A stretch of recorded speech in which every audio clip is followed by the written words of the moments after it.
कारण सनातन हे बंधुत्व शिकवतं, विश्वबंधुत्व शिकवतं. राजकीय पक्षांच्या वेगळ्या विचारधारा असू शकतात, परंतु आमचं सनातन जो आहे तो माणूस शिकवतो, माणसासाठी जगा म्हणून शिकवतो. आणि त्यामुळे आज जे व्यासपीठावर वेगळ्या पक्षाचे जे लोक आलेले होते ते मला वाटतं तोच संदेश आहे की मानवता, बंधुत्व याच्यासाठी राजकीय लोकांनी काम केलं.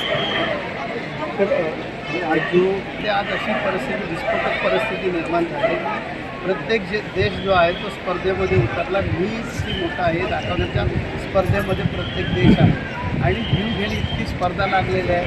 मोठे जे बलाढ्य देश आहेत ते छोट्या छोट्या देशांना धमकावत आहेत. त्यामुळे ते आहेत ते पुढे गेले पाहिजे, तरच जगामध्ये शांती मिळू शकते. आमची बघा, आमचा जसं तुम्ही जगा दुसऱ्याला जगा, तुम्ही जगा दुसऱ्याला पण जगवलं पाहिजे. त्याच्यातून माझ्या 42 प्रकारच्या सेवा चालू आहे. रक्तदानाची सेवा चालू आहे, बॉडी डोनेटची सेवा चालू आहे, ऑर्गन डोनेटची सेवा चालू आहे.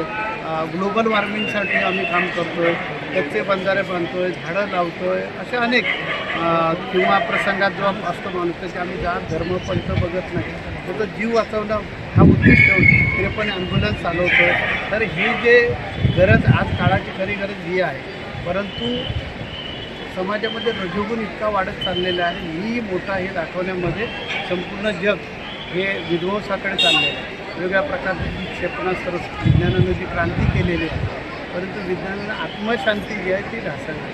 म्हणून अध्यात्माची गरज आहे. म्हणजे संदेशा विज्ञानाने केली क्रांती, परंतु अध्यात्माशिवाय नाही मनशांती.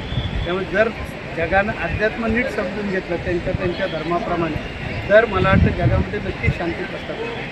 कुंभमेळ्यामध्ये तुमचं हिंदू धर्म कुंभमेळ्याचंच नसतं माझं सांगतो. ज्यावेळेला आम्ही 2005 साली जगद्गुरू रामानंदाचार्य पीठावर पीठाधीश्वर म्हणून बसल्यानंतर माझा संदेश होता की हिंदू धर्म खतरे में आहे.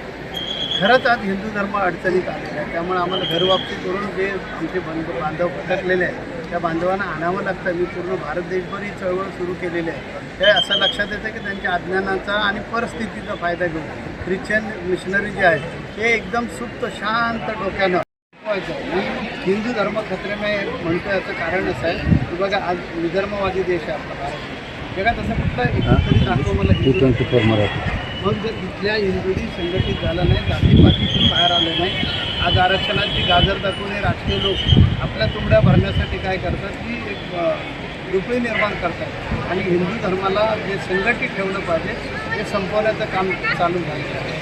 आणि त्यामुळे धार्मिक शिक्षणाची अत्यंत आवश्यकता. मी परवा 26 तारखेला सुद्धा एक स्टेटमेंट दिलं आहे की राम मंदिराबद्दल पत्रकार बंधूंनी मला प्रश्न विचारला होता. राम मंदिरामध्ये चोरी झाली, बाबा हे का होणार नाही? संस्कारच नाही आहेत ना. जे लोक बदलून येतात त्यांना धार्मिक शिक्षणच नाही आहे. आणि धार्मिक शिक्षण नसल्यामुळे, कारण इंग्रजांनी आमची गुरुकुल पद्धत काढून टाकली. गुरुकुल पद्धतीमध्ये धार्मिक शिक्षण शिकवलं जातं. धार्मिक शिक्षण ही मानवतावाद शिकवत असते आणि ते सगळं मोडीत निघाल्यामुळे आज या सरकारच्या ट्रस्टच्या ताब्यात आहे. पण ट्रस्टवर जो प्रशासक येत असतो त्या प्रशासकाच्या आज्ञेनं सगळा कारभार चालत असतो. म्हणून मी ती मागणी केलेली आहे की आमचे हिंदू धर्माचे प्रमुख कोण तर शंकराचार्य आहे, दुसरे कोण रामानंदाचार्य आहे, रामानुजाचार्य आहे, वल्लभाचार्य आहे, निंबार्काचार्य आहे.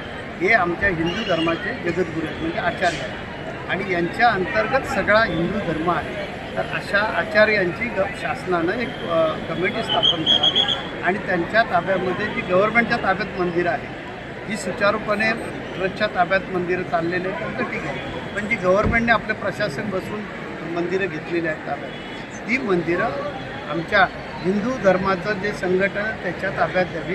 तिथे त्यांना प्रशिक्षण दिलं जाईल आणि मंदिरं कशी चालवली पाहिजे, मंदिराच्या आस्था कशा जपल्या पाहिजेत त्याच्यावर जरूर विचार होईल आणि आमची संस्कृती जिवंत ठेवण्याचं काम होईल. कारण या देशामध्ये, भारत देशामध्ये सुद्धा आम्ही निधर्मवादी देश म्हणून जाहीर केलेलं आहे आणि आमची जी संख्या ती फार कमी आहे. या भारत देशामध्ये पण आम्ही अल्पसंख्याक होण्याच्या मार्गाकडे लागतो. कारण बाकीच्यांची कितीही असली तरी चालतात, ती भगवंताची देण असते आणि आम्ही मात्र कायदा पाळायचा. आम्ही 2 आणि आमची 2, पण आमच्यावर एवढे संस्कार झालेले आहेत की आम्ही 2वर पण आता 1वरच थांबायला सुरुवात. त्यामुळे आमचा जननन जो दर आहे तो पाट्यानंच खाली घसरत चाललेला आहे आणि अशी काही परिस्थिती आहे की हिंदू तत्त्वामध्ये वस्तू केंद्रामध्ये बऱ्याचशा गोष्टींमध्ये भाविको सुधारणा केलेल्या आहेत आणि बऱ्याचशा कायद्याच्या अनुषंगानं आता तशीच पाहायला गेलं तर सुधारणा होऊ लागली. एकदमच नाही असं काय नाही आहे, परंतु अजूनसुद्धा कडक कायदे करणं गरजेचं आहे. आता परवा पेपर फुटीचा जो प्रकार झाला कायदा झाला पाहिजे. जो अशा प्रकारे मुलांच्या जीवनाशी भविष्याशी जो खेळतो त्याला कठोरात कठोर शासन झालं पाहिजे. 15-20 वर्षाची शिक्षा झाली पाहिजे आणि काही लाखो रुपयाचा दंड झाला पाहिजे असं माझं मत आहे. तरच हे सगळे प्रकार बंद होतील आणि त्या भविष्यामध्ये त्या मुलांच्या आयुष्याचे जे खेळाचे प्रकार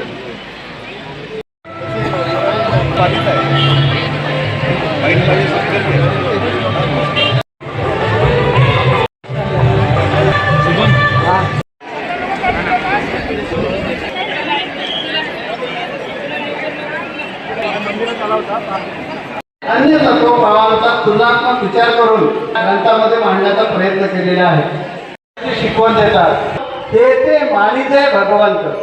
समोर येणाऱ्या प्रत्येक युवामध्ये भगवंताचे दर्शन घेणे हीच भारतीय जगद्गुरू शंकराचार्यांनी पंचायत उपासनेच्या माध्यमातून ₹30,000 भिन्न असले तरी विधान परिषदेमध्ये, लोकसभेमध्ये, राज्यसभेमध्ये हे एकमेकांवर तुटून पडतात. तीच मंडळी हा ग्रंथ विविध पंथांची तात्विक वैशिष्ट्ये स्पष्ट करताना त्यांच्या अंतरंगातील एकात्म तत्वाचा शोध घेण्याचा मी प्रयत्न